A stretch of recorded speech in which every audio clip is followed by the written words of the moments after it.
Captain, we have them. We've established Transporter Lock, the Star Trek Discovery podcast. Join Ken and Sabriel each week as they explore strange new episodes, seek out new plots and new characters, and boldly go where no podcast has gone before.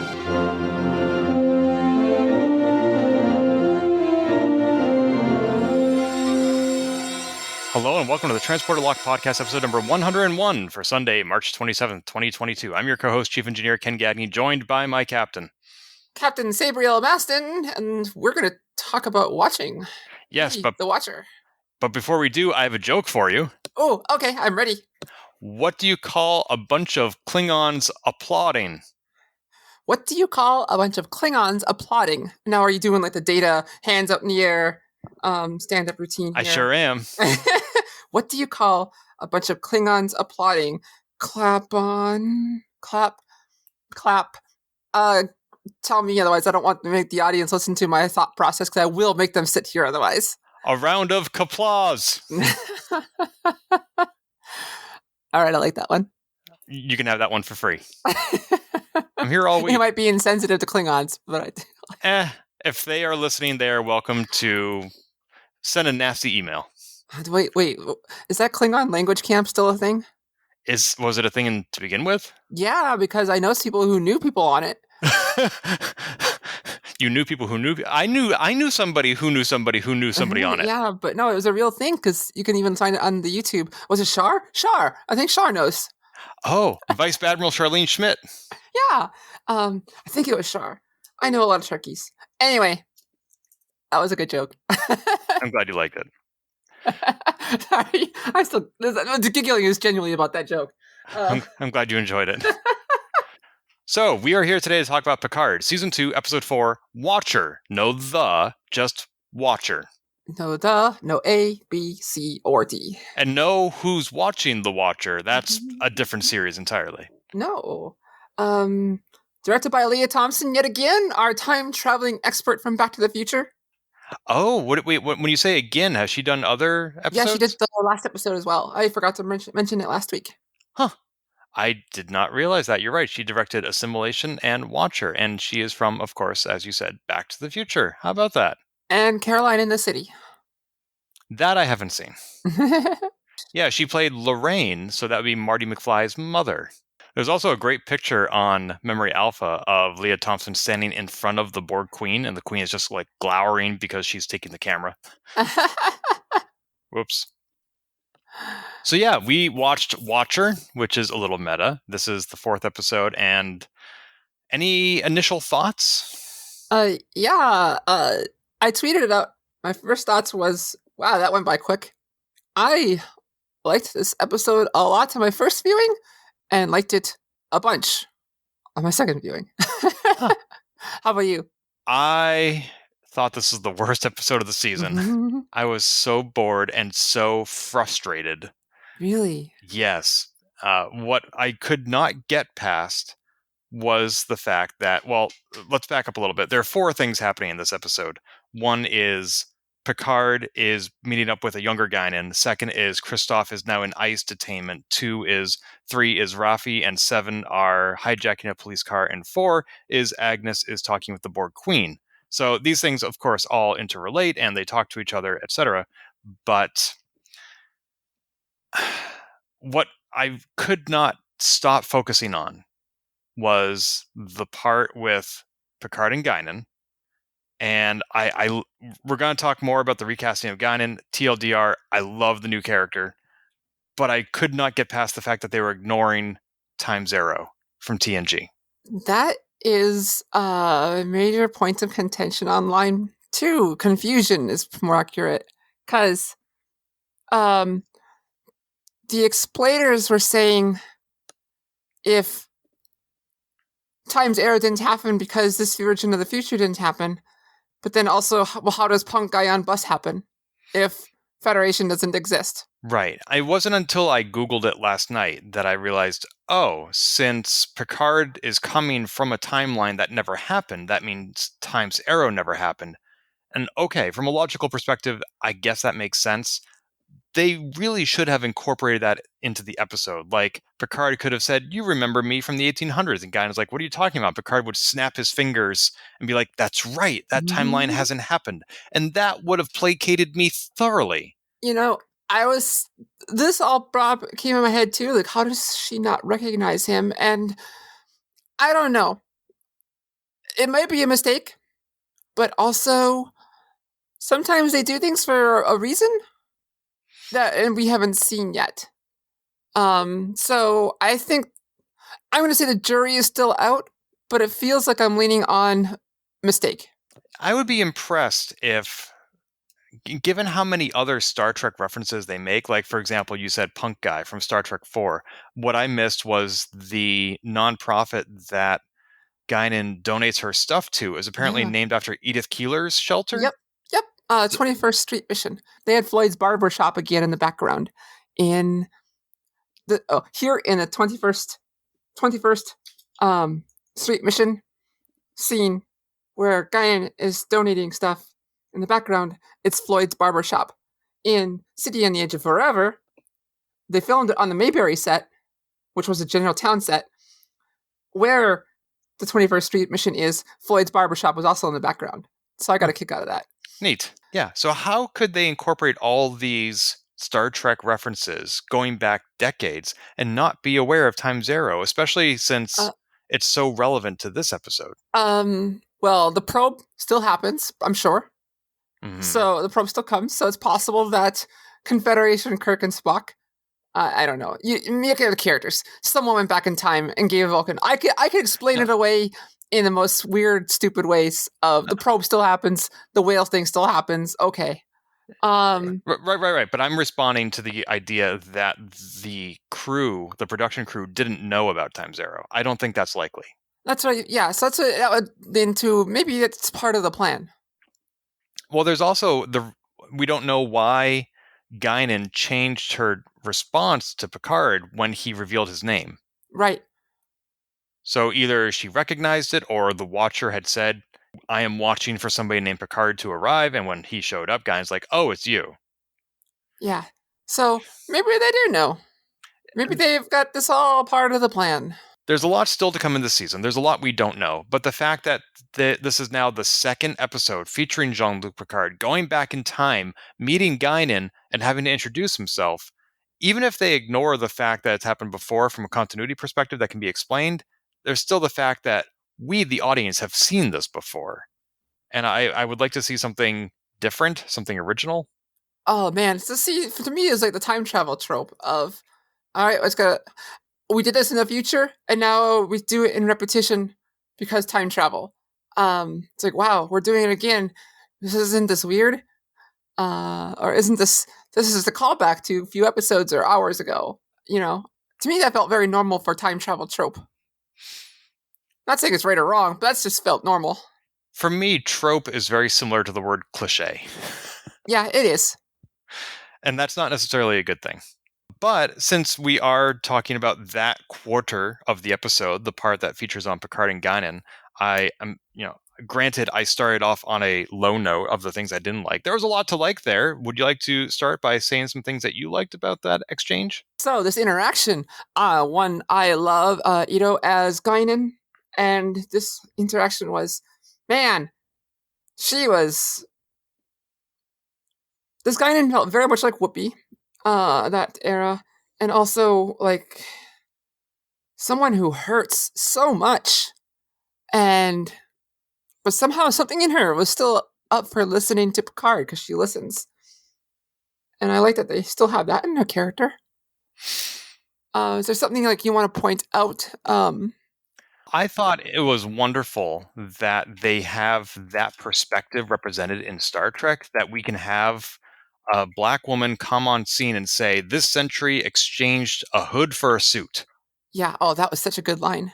Yeah, like, Guinan is not pulling any punches, and this is, as we discussed last week, very much a commentary on modern day Earth, like the society and civilization and the issues that we are facing and not doing a great job of, to be honest.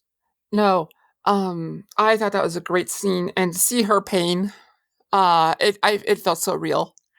Yeah, even if she is not human, even if she could leave Earth at any time, she still invested herself. It's not just because she was assigned here by somebody, it's because she made this her home. And doesn't matter where you come from, once you choose someplace to be your home, you're invested in it. And for her to give up on that was not easy. This wasn't just like me as a digital nomad. I move every couple of months. I enjoy a place, but I never am a citizen of it. Whereas Guinan, she is a citizen of Earth. So, like, I wonder what happened in the real timeline for her to change her mind on giving up as well. Yeah, we don't know. We don't know if she did change her mind. I mean, and also, maybe this is a tangent. I had missed in the first episode of this season when Picard went to visit Guinan that her bar was called 10 Forward. Oh, really? I totally overlooked that. It's hard to miss this time. And I have to wonder, why is it called 10 Forward? A lot of people online were super pissed about this being called 10 Forward. Like, I totally understand in the future that Picard came from why it would be called 10 Forward, but in the 21st century? Here, it's 10 Forward Street, just like it was in the first episode. Right. But so that's just a cosmic coincidence? Do we know it's actually called the 10 Forward Bar, or was it just the address? We heard Picard refer to it as 10 Forward. Whether that's an artifact from the era he came from, I don't know. Yeah, this got a lot of people online upset because the bar, they named the bar that, but it's called that on the Enterprise D, and it was section 10, deck 10 section or forward section. Like, yeah, maybe. Oh man, there was God, it was one of those things. Like, yeah, I got a kick out of it. It made a lot of people upset. I had no problem with it. I'm like, okay, she took a lounge area that happened to be in the front of the ship and just called it her bar that she had back on Earth. So you're saying on Enterprise, I'm sorry, on TNG, it's called that because she had a bar on Earth? Well, that's what they've established here. Oof. Before, I don't know if it was actually ever stated on screen. That's what it was. Deck 10 forward section. Maybe it was, but it was in technical manuals as a way to explain it. And I could be wrong. I don't know. I'm not saying yes or no. They did mention on screen, but so initially it had been established. That's why it was called 10 Forward to the community, at least, even if it was never said on screen or not. I don't know. And now we added a past thing like, oh, her bar was also called 10 Forward. I don't know. When it comes to time travel and coincidences, I'm like, I don't know. I'm okay with it. It's a minor part of the story to me. Sure. Well, another point of continuity that I was concerned about is on the TNG episode Yesterday's Enterprise, it was established that Guinan can sense disruptions in the timeline. And the Guinan we are seeing in this episode is not exhibiting any such behavior. She we don't know that she didn't. She just didn't really, or because time hasn't changed yet. But certainly Picard coming from a timeline that hasn't happened yet, I would think would set off some sort of sirens. Maybe that's why she's talking to her. And she did end up throwing up, was it a time sickness called Afkel, when he started quoting her from the future. Mm-hmm. So, like, we don't know that it hasn't happened yet to do it. Well, as you may recall, Guinan in Star Trek Generations was briefly in the Nexus, and there's a part of her that remains there. And according to the novel, Engines of Destiny, that's why she's able to perceive changes in the timeline, is because the Nexus exists outside of time and a part of her is there. So in the 21st century, that would not have happened yet. Possibly. Or because time is a fourth dimension. And we think so three-dimensionally. Exactly. That, I don't know. See, I haven't seen anything that really made me go like, okay. This conflicts with everything. Yeah, I just feel like they are not incorporating the aspects of Picard's history that TNG fans would expect. To me, it feels like they aren't doing it yet. They might not, and I think that would be a mistake. But I don't think the door is closed. You're right. There's still a lot to come in this season.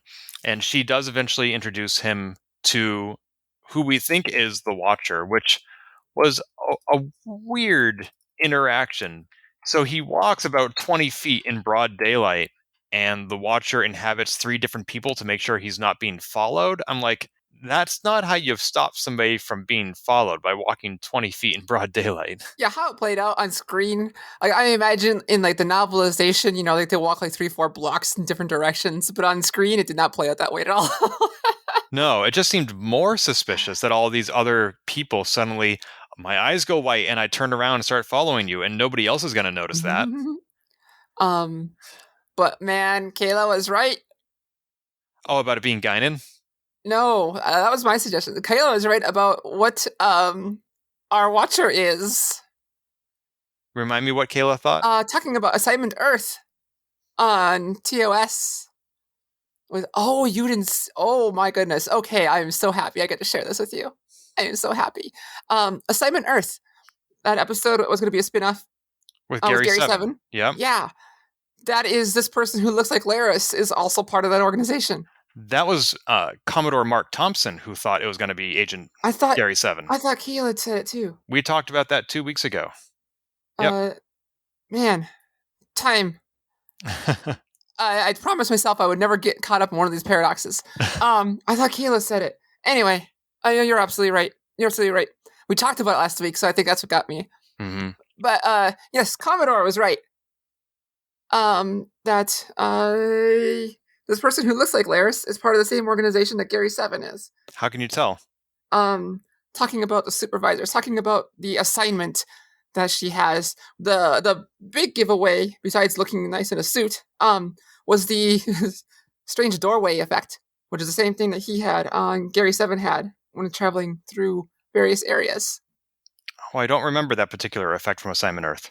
Yeah, he had, I don't know if it was like a safe thing, but he had this huge computer wall, and when he opened it up, it was a big doorway that had a smoke effect, 1960s smoke effect that he would walk through. Yeah. I presume he didn't use it in broad daylight. No, it was not like this. No, that was always to walk into his office thing. I see. And he also had a cat who was sometimes a woman. Yeah. Isis, I think his name was.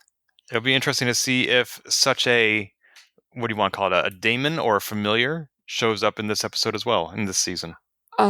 I wonder, man. And who is this, Laris, or just someone who looks like her? I'll be honest, at first I didn't recognize her. I didn't understand why Picard was so happy. I don't know if it was the hair being pulled back or the ears being rounded or just wearing a suit, but she looked so different from the Romulan. Yeah, she had a lot of piercings. And you just didn't expect to see her here. At one point, when going through the people to walk the good 20 feet over to meet her, she had the guy with the scraggly hair say, "This body, like the others, is a temporary host." And my first viewing, I just assumed it was the people were being possessed. My second viewing is like, is that also talking about the one that I'm just going to call her Laris for now?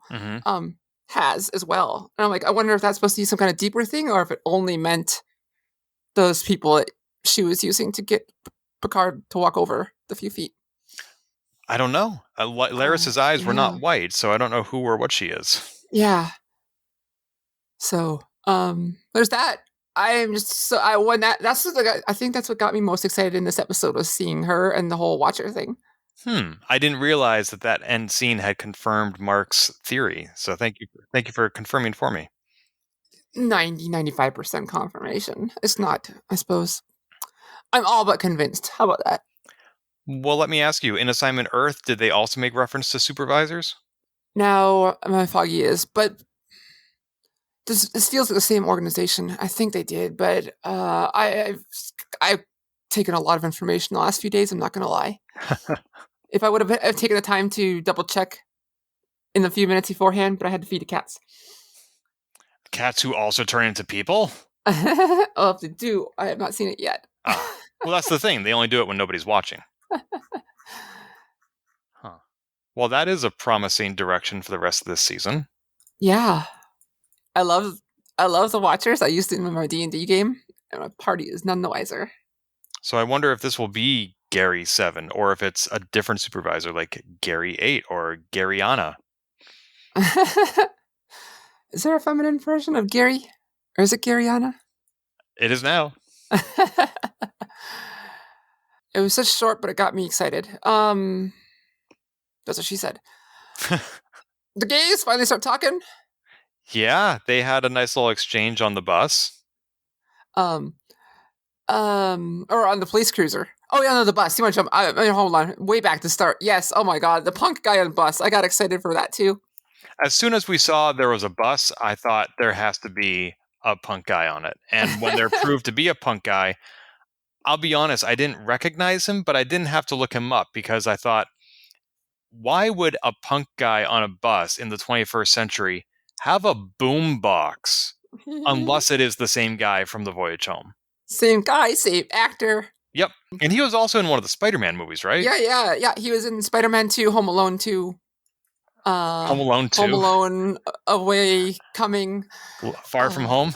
I don't know, the second one. Okay. Honestly, I hate that they used the home thing 3 times. They never did Work From Home. I mean, an obvious pandemic homage. Come on. I mean, it could be next one still. Spider-Man, Work From Home. Love it. But, yeah, he was in the second one for, like, a scene. I know. Anyway, I got such a kick out of that, and Seven yelling at him, and he's sorry. I just really like this song. And he even sang this version of the song as well. That's him singing. Well, what I'm told is the reason why he was so quick to oblige Seven is because the last time he didn't turn down his radio, he got a Vulcan neck pinch. Oh, yeah, absolutely. That's what they're referencing. So he's learned his lesson. Which is adorable. Oh, sorry. Sorry. Please don't hurt me. I love that the song is still... Now this one is just, I still hate you, instead of I hate you. Oh, I didn't even notice that. I really like this song. A lot of people... He was on Twitter talking about it. People were cheering him on Twitter. Because he actually works in Hollywood. I think he was like assistant to Leonard Nimoy at some point too. And so, yeah, he still works in Hollywood. And so he got a chance to reprise the role, which I thought was endearing. Which also means somehow the whale probe incident happened again. Or still. What a way to be typecast, though. I think it was all him. Like, hey, we're going to do this thing. You want to? And he's like, yes. Oh, I know. If you only play a role once a decade, then it's not really a typecast. But still, that is what he is best known for by people like us who don't work in Hollywood and don't know him for these other things. Oh, you're the Star Trek punk rocker. I love your work. Yeah, and then we get to go to the LAPD. We get to see Raffi yelling at police, which is great. I was surprised by that because Seven was the calming influence there. She said, "You are very good at your job. We're just going to step away for a moment." And I feel like on Voyager, Seven would have been the one accosting law enforcement and calling them illogical. Oh, God, absolutely. So to see somebody being more Seven than Seven was really amusing. Yeah, like, it's illogical for you to not tell me the answer that I'm looking for. And Raffi still not really listening to anything. Crystal ball. I'm like, oh my God. Raffi not listening to anything. Takes the phaser, shoots the door. They steal a cop car or a cruiser. Seven's driving. They're yelling at each other as they're going backwards or wrong way down one ways. Buzz finally forces them to talk a little bit. I have to wonder if 7 of 9 learned to drive an antique like that from Tom Paris. That thought kind of occurred to me too. I love that she's called, this is an antique. It's true. Like 7, like if I kill someone, this is on you. And maybe you should not try, or maybe you could try not aiming for them. The look that 7 gave Raffi at that moment was priceless. This is great. And 7 being like, I'm still driving better than half these people. And Raffi's like, yeah. It's LA, of course you are. I love that scene a lot. And then the cops yell, get out of the car now. And then they do. They beam out. Yeah, that was a little disappointing to me that ultimately that joyride didn't move them forward. They could have just hid out until Agnes got the transporter working. They didn't have to steal the cop. I mean, granted, they had to get in to look at the computer to determine where they were, but everything after that was unnecessary. I mean, it's like the Indiana Jones 1 problem where everything would have happened the same way, either way. They don't know that. What is this Indiana Jones? Oh, where the first movie, all the events of it would have happened if Indy would have gotten involved or not. The Nazis still would have taken it. They still would have opened the thing. They still would have died. Except Marion would have died. I never thought of it that way. But here, at the time, they didn't know that. Ultimately, story-wise, plot-wise, it advanced nothing to steal the car, other than forcing them to take a chance to talk. No, actually, it did, because it also made Girardi have to talk to her new crush, the Borg Queen, and have some time there, too. So it pushed two things forward, but ultimately, you're correct in that it wound up they didn't need to do that. Yeah, they perhaps could have pressured Agnes anyway by saying, they're moving Chris. We need to get there immediately before he disappears.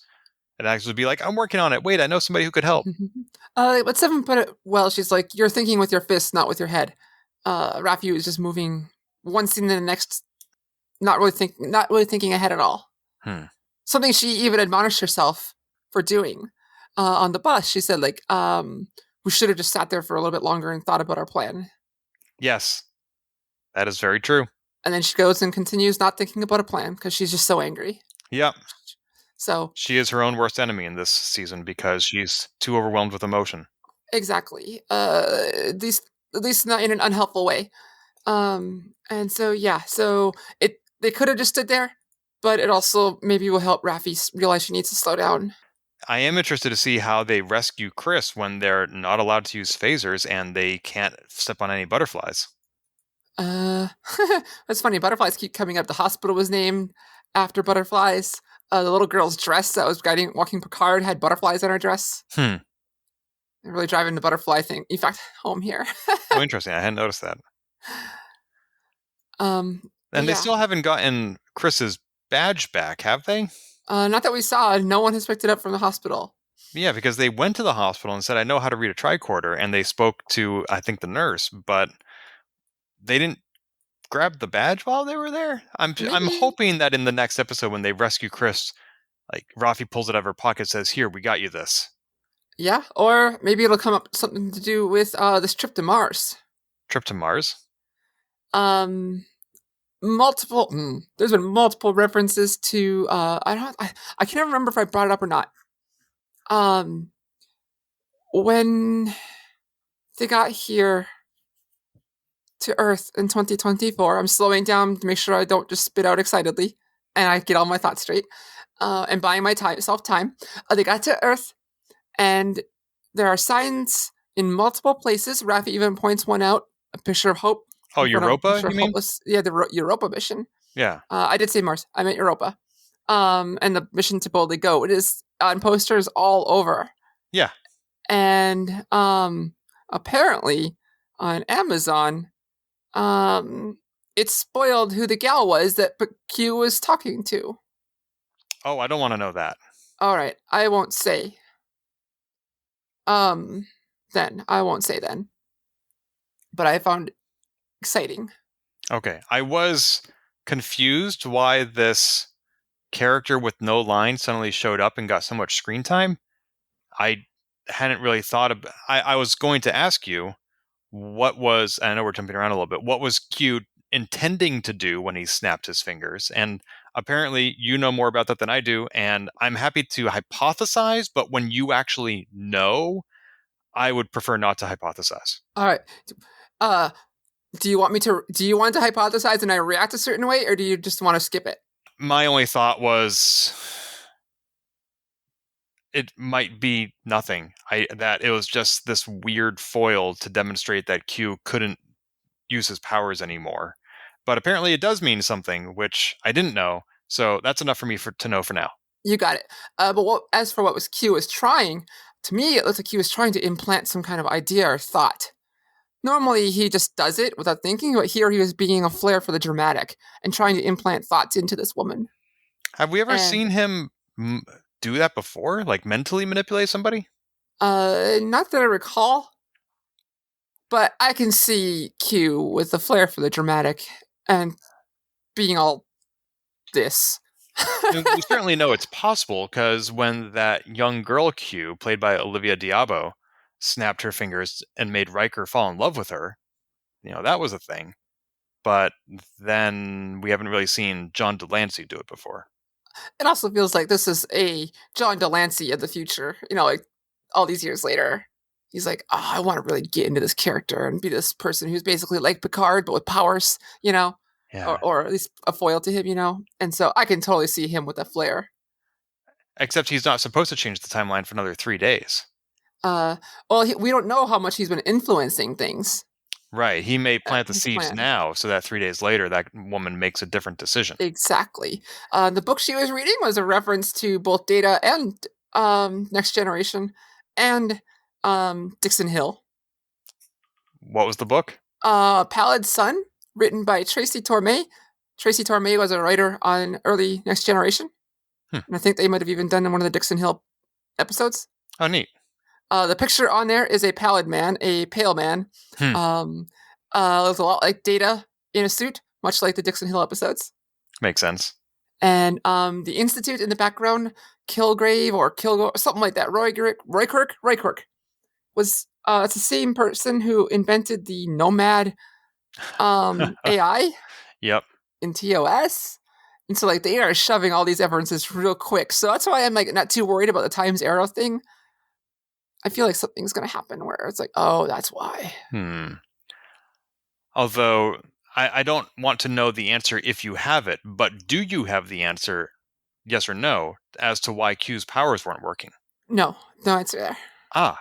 Yeah, I'm concerned about that as well, because I thought he was trying to encourage Picard through this whole manipulation of this season to somehow rise up to the Borg. And if Q's powers are disappearing, that seems like it would be unrelated to the Borg. It does feel like it's unrelated, and also feels like he caused this mess, and oh crap, now I'm having troubles undoing it. Shite. Well, I remember an episode of Buffy where some villainess cast a spell on Buffy's house so that nobody could leave. Like they were stuck there. And then when the inhabitants of Buffy's house slowly start to realize this curse, they're like, I bet this person did this to us. And this person apparates in, just appears, says like, aha, you're right. I cast a spell on you and now you're all stuck here. Bye. And she goes to leave and she can't. She's like, oh crap, I did it to myself. So she has to lift the curse. So maybe Q has done something and he inadvertently caught himself. Like, you play D&D, so you know very well how finely worded wishes need to be. Yeah. Yep. And who knows what wish Q enacted that has done something. So yeah, the Q thing. I'm really curious where this is going.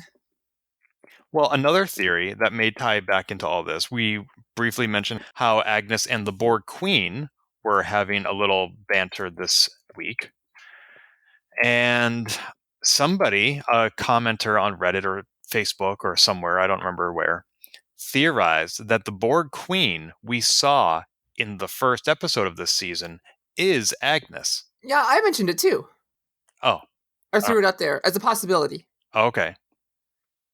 I could totally see that. I don't know. It also felt like very much, to me, it feels kind of like, this is perfect for Agnes being drunk on the bridge and interacting with this thing and then not realizing it's actually her. Sorry, being drunk on the bridge and interacting with she was drunk on the Stargazer because she was at that party. Oh, right, on the Stargazer, yep. Yeah, and so, and not realizing she's in this room also. We've been talking about, or rather the Queen has been talking about how Agnes is always alone, and Agnes is apparently drawn to the euphoria of being assimilated, which is something Picard never experienced. And the Queen is a collective of one. Like, she has no army behind her, which is something Agnes pointed out this week. And so, in a war of wills, who would win? What if Agnes assimilates the Queen, and not vice versa? That would be interesting. And that would also explain why the collective that showed up in that rift in the first episode was calling for Picard and not Locutus. Because that's how Agnes knows him. Yeah, man. Because clearly Jurati has part of the Borg Queen in her. The Borg Queen seems to have part of Jurati in her. Which part of Jurati is in the Queen? She seems more... The Borg Queen is always very charismatic, but part of that still feels like part of that's still inside her of Jurati. Just feels like she's got this kind of mirror of Jurati. But she also just knows what Jurati was thinking, and that desire to be not alone. She's playing to that very well. I could be wrong, but it feels like there's a little bit of Gerardi in there, and I couldn't specify what part. But yeah, those two's dynamic is fascinating to me. I love it, and that whole like, what are you gonna offer me? And Gerardi's like, me. And we can share sad stack stories between catastrophes. And then when Gerardi walks away at the end, when she gets what she wants, Borg Queen is left just calling for her. Get back here! Get back here! Yeah, Gerardi's like, I've restricted your access again. Good night. Yeah. Oh. So it makes me wonder, has Agnes gone back on her promise? And if so, how is she going to get the Borg Queen to do anything else for her in the future? I don't think she went back on this. I think she just needed a moment. I think she just needed a moment. What is she giving up? What is she doing? And thinking about what the Borg Queen said about the loneliness. Mm-hmm. So I don't think it's any going back. It's just, I need a minute. Whether that minute's all night long or whatever. Yeah, I wonder how much of that mind meld between them left each other with their memories. So clearly Agnes got some information, like the date, the 15th, was stuck in there and eventually manifested itself. But she doesn't know everything the Queen knows, and it's likely vice versa. So they do have stories to share because there are things Agnes knows that the Borg does not, despite their time together. Speaking of the 15s, we got to go see Chateau Picard. It explained my concern previously that the inhabitants of the chateau would notice that there was this ship crash landed in their backyard. And actually Commodore Mark texted me to say we finally have a canonical explanation for Picard's accent. Yep. Well, let's talk about Chris, which is, I'm kind of annoyed that this whole Chris thing is happening, and it's not his fault. But it's a distraction from the reason they came back to this century in the first place. But nonetheless, it's happening to him. He's in ice. He got to speak a little bit with Teresa and tell a lot of people things he shouldn't have said, which is fine because nobody understands what he's talking about. What was your take on this? Anything stand out to you? Is this advancing anything, or is it a hindrance? I appreciate the commentary on the absolute awfulness of ice. No question there. But is this going anywhere that's relevant? Or is it only to show how crappy things are? I mean, I guess we don't... If we put one of our characters into an experience that shows how crappy things are, it's meant to endear us as viewers a little bit more. And so I guess that's it, but you're right. And like, this isn't... Is it doing much for the episode or the series? And I guess I don't know if it is yet. Well, it introduced us to Teresa, and we don't know what role she might play, so there is potential there. Yeah. But no, you're right. I guess we'll just see how this one plays out too. At the moment, though, it feels a little slow. Yeah, it didn't do too much for me. I mean, I love Chris. I love the actor. I love every scene he's in. I just wish he had something else to do. Or maybe he was... Maybe I wish he wasn't as powerless, but maybe that's the intent, because, this doesn't really directly affect you or me, but there might be a lot of people who actually understand and appreciate seeing this aspect of their reality right in front of them. There was something he said, though, that I had to rewind to make sure I understood him correctly. He's concerned that the Borg Queen is going to wipe out all of humanity with her old cohort, who's now a flesh and blood robot. Like, does he actually suspect Picard is in cahoots with the Queen? I've forgotten about that line. I don't think he does. He's probably confused about what's going on. Because I don't think Picard has given Chris any reason to doubt him or be suspicious of him. I don't think so either. I mean, I don't think he was talking about Seven. No, he specifically said a crusty old admiral who's now a flesh and blood robot. I think he's just making commentary on like, oh, I don't like this time travel and all this mess I'm in. Yeah, that's true. And also, I wonder if the Borg as a collective have ever assimilated a golem before. Oh, there's a lot of people out there in the universe. I wonder.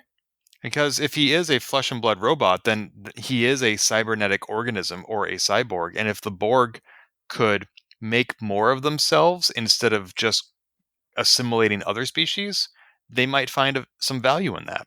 And then we'll have a new Borg. Right. A whole Borg collective of Picards. A legion of them, almost. A legion. There's that word again. Or we could just have a legion of Agnes. We are Agnes. We are the Gerati. That's right. I like it. Yeah, I maybe it's just because you and I as white people just don't relate to this specifically. Maybe these scenes with Chris would have more meaning to someone who it affects directly more. I mean, and I don't say it's not meaningless. We certainly have empathy for Yeah. that situation. Uh-huh. And I think it's important to depict it for those who may not have direct experience with it so that they can better understand and appreciate just how terrible ice is. Yeah, maybe that's more accurate because like we understand that. Yeah. Yeah, and this goes back to Guinan's commentary on Earth and why she wants to leave. This season, and particularly this episode, between Chris and Guinan together, are very critical of today's society. And I'm not doubting the value of that in and of itself, but I'm also asking, in the context of Star Trek, does it move the episode forward? And maybe it doesn't have to, because the original Star Trek was founded by Gene Roddenberry to be social commentary on modern day. Mm-hmm. Mm-hmm. You know, like let that be your last battlefield. That was all about the ridiculousness of racism, and that's why he had the first interracial kiss on television. So who knows if they're going back to that in a sense? Not that Star Trek ever really went away from it, but sometimes it's more or less obvious or heavy-handed. And I think with this episode being set in essentially modern times, they are able to be a much more deliberate and transparent about what they are saying and doing. Yeah, and man, there are a lot of people online who are like yelling about how quote woke Star Trek is now, and I'm like, where have you been all this time? It's always made commentary on this kind of stuff. Yeah, hello from 57 years ago. Honestly. Screw that ice guy. I hate him calling everyone Juan. Oh God, yeah. And Chris, like, they make you pledge allegiance to the flag. Like, yeah, it is a little weird. They used to do the Pledge of Allegiance. Now it's put your hand over your heart. Back in the day, it used to be basically do the Nazi symbol before they're like, oh, we don't want to connotate with Hitler. The hand in the air. And so, like, yeah, there are a lot of problems with pledging allegiance to a flag on a whole other level. And, like, you know what? Maybe I had to feel much more about Chris's experience here than I realized. Well, there you go then. Because yeah, and trying to think of it critically versus personally, trying to separate those two sometimes, and like yeah, that's fair. That can be a challenge. Yeah, it's like when you try to think of like critically, what does it do for the story, XYZ? But I think personally, like yeah, I am with Chris. This is all effed up. Like yeah, and this is also part of the move in Star Trek toward serialized storytelling, because previously, if an episode of, say, The Next Generation had some social commentary, we wouldn't be asking, how does it move the season forward? Because next episode, it wouldn't matter. Exactly. So yeah, I'm not going to think about those critically for the moment until season completes. Well, in a way, we had to think about it critically to decide not to. Yeah. You got the idea, right? Sure. Yep. I hope. I think I do. I confirm. Yes. But you know, I'm kind of glad we caught that all on audio. La Serena, how much power does it have? Exactly the amount that the script needs. We have enough power for Cloak and Transporter a couple times, but I guess it's repairing. Maybe all the batteries are there. Whatever. Well, remember, this is not just the La Serena we know from last season. This is the Confederation ship. Yeah. And it has some additional features, like a cloak that the original never had. You know, maybe I'm misremembering when they landed here, because they were talking about having... I thought they were talking about having no power. Maybe they meant broken systems. Maybe we have the power, but we can't access it because it's broken behind all the auto repair stuff. Because... they're like, we don't have enough power for the bio bed, but we have it for the transporters. And maybe I just have to go back and clarify what they said, because I'm like, yeah, you have enough power for Cloak, but not this. And so maybe just systems are coming back one by one. I mean, how much power is being diverted to Elnor's refrigeration chamber? Yeah. Honestly, damn kid. Anyway, Jean-Luc and his flashbacks to his past as a child. Which was amusing to me because he was walking through the same house where he's been living for many years, ever since leaving Starfleet. This is not new territory to him. No, but we saw something something specifically reminded him of all this stuff in the conservatory. Mm-hmm. So it doesn't mean he hasn't thought about it in the past, but something specific has forced all these memories to come to the forefront of his childhood. Recently. And man, it was like only on screen for like a second, but like his mother being forced somewhere, little kid version of JL holding a sharp rock and throwing it at a conservatory window. His mom, now we know his mom would play the song that keeps coming up to help calm his fears and basically tells him he's safe when he hears it. And so that's important. So when he hears that song, when Clockwork Borg Queen is assimilating things, he hears that song. I think he heard it when Q was showing him a bad version of Earth at the start. Interesting. Yeah, there's a lot happening with him, and it somehow ties into why he's not able to love. And this is clearly some family trauma that he's endured and the way he was raised that somehow allowed him to still grow up to be a effective individual, which a lot of people do. They just have these other underlying issues that they bury so deeply that they never get resolved. And now we're learning what Picards are. Yeah. Although I don't know, like, especially with the Watcher taking the form of Laris, how weird is it going to be when he returns to the future and his own timeline and Laris is there and he'll be like, Laris, I'm now able to say how much I love you because you remind me of Gary 7. Like, that's weird. I don't think it'll play out like that. Probably not. Probably nothing like that. Like, can you imagine like him kissing her saying like, oh, Gary, I mean Laris. I don't want to think that. It's funny you mentioned Laris because I had Orla Brady's picture up of her in the suit holding Jean-Luc's shoulder right in front of me here. Besides being very gay, and I could look at this all day. It's like nothing even remotely Romulan looking about her. Right. So, man, so many questions, and I can't wait to see them. And I saw the preview. I guess this is semicolon. I saw the preview for next week, and I'm so excited for next week. As you know, I don't watch the previews, so This will be a surprise for me.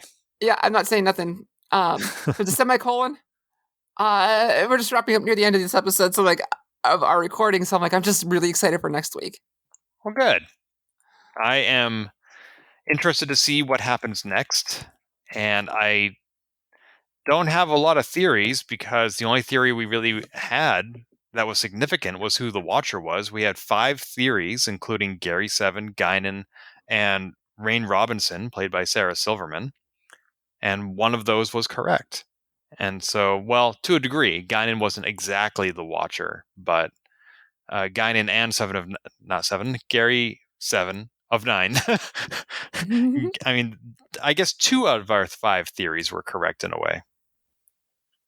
Because this is the episode where we saw Guinan for the first time in this century.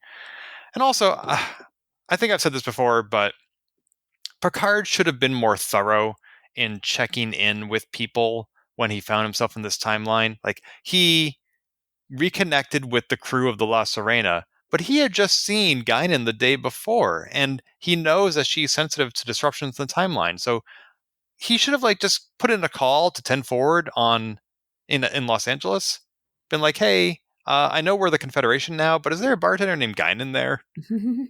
And anyway, It was all happening so fast. He was so surprised when he beamed into 10 Forward, which in the 21st century he should be. I am not criticizing that, but the gesture he made where he did a double facepalm, basically, like he's like, I can't imagine the Picard of TNG ever doing that.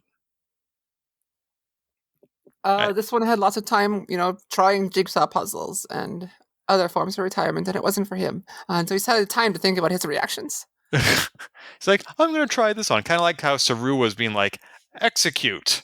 No, I got to try something else. So Picard just spent all his times in his chateau being like, what should I do when I'm surprised? Let's try this on. And then he beams in his head for. He's like, I've been practicing this. Here I go. Funk. I nailed it first try. Anyway, anything else for this week? Orla Brady, I love you. Who? That's the person who plays Laris. Oh, okay. As for the episode, no, we covered it all my notes. Excellent. Well, then, I guess we are done until next week, which at the time of this recording is just 3 or 4 days from now. How many episodes in this season? I didn't check. Let's find out. If I go to Google and I say Picard Season 2, how many episodes? The answer is 10. All right, we're almost half done. After this coming week, we will be. And I'm hoping that we move this plot further a little bit faster. And when you say it like that, we've only had 4 episodes. Yeah, that's 2/5 of the season. Yeah, but I don't know. It's only 4 episodes. I feel like they did waste some time, but I think we're also moving at an okay pace so far. I feel like every season of Star Trek lately has, I don't know what the right word for it is, like a mid-season slump, because the first couple of episodes are awesome. I remember this happened with Discovery Season 4, where I loved the first and second episodes, and then the third and fourth episodes, I'm like, these are not as good as what we were led to believe by the season premiere. Mm-hmm. And I'm feeling that way now, but I think that's typical with TV, yeah. Yeah, and the first season of Picard as well. So I'm hoping that things pick up. And there's time for them to do so. And we'll be watching for that here on Transporter Lock. Until next time. Time travel. Since my first day on the job as a Starfleet captain, I swore I'd never let myself get caught in one of these godforsaken paradoxes. The future is the past is the future. It all gives me a headache. If you've enjoyed this episode, please leave a review on iTunes and keep your hailing frequencies open by following us on Twitter @TransporterLock or subscribing to our podcast and email newsletter at transporterlock.com.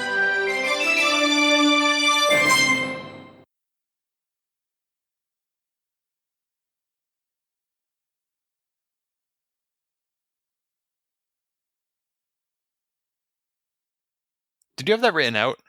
Yes. Okay.